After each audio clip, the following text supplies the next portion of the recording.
Ever wonder why many folks finish Infinite Jest and still feel like they're out of the loop on something big? Well, you're not alone, and today I've got a little secret for you that will flip your wig about this literary heavyweight. First, Infinite Jest by David Foster Wallace isn't just another book. It's like the Mount Everest of modern literature. Climbing to the end of this novel is no small feat. And did you know many readers throw in the towel before reaching the last page? But if you've made it through, pat yourself on the back and brace yourself for the game changer I'm about to share. So, what's this groundbreaking novel about? Imagine a story that weaves together an addict's struggle, a filmmaker's legacy, and a dystopian future with a tennis at its heart. It's a wild ride that challenges every ounce of your attention with its web of themes, a mammoth list of characters, and a structure that laughs in the face of linearity.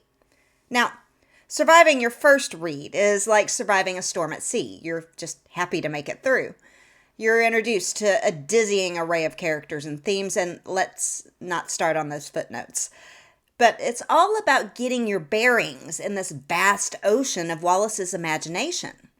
Here's where I let you in on a little secret. There's a step most readers miss that can transform your understanding of Infinite Jest from, huh, to aha. It all hinges on the very beginning and the end. But let's not spoil the fun just yet. Let's get into the nifty trick Infinite Jest pulls with its plot structure. Now, I'll try to keep this spoiler-free for those who haven't had the pleasure yet, but here's the gist of how things circle back from the end to the beginning, creating a loop that's as clever as it is captivating. David Foster Wallace crafted Infinite Jest with a non-linear narrative, which means the story doesn't follow a straight line from point A to point B.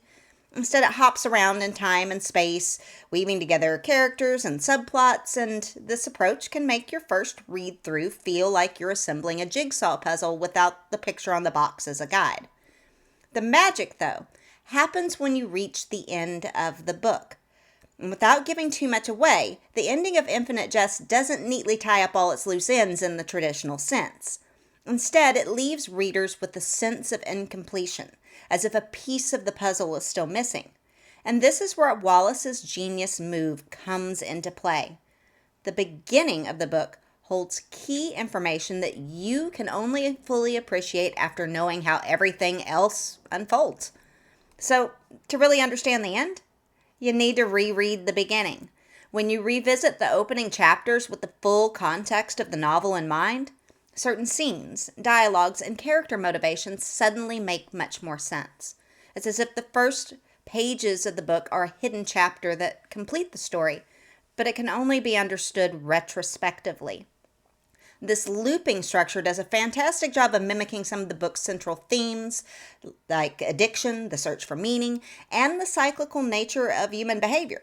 Characters like Hal and Cadenza, whose experiences bookend the novel, become much more poignant when you realize the beginning of the book is informed by the knowledge at the end. In essence, the plot of Infinite Jest connects from the end back to the beginning by encouraging a second reading, where the initial confusion and disorientation give way to revelation and understanding. It's a clever literary device that turns the novel into a narrative Mobius strip, endlessly looping back on itself, offering new insights and layers with each cycle.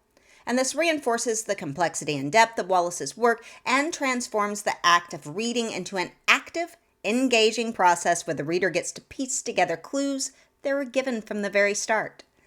My journey with Infinite Jest transformed completely when I took this step. It was like watching a black and white movie in color for the first time. So if you've just finished Infinite Jest or have avoided picking it up again, this is your sign to go back into that first chapter. And who knows? This might be the push that you need to see Infinite Jest in a new light. You know the drill. Like, share, and subscribe to keep up with future David Foster Wallace content and more. And you'll want to check this video out next.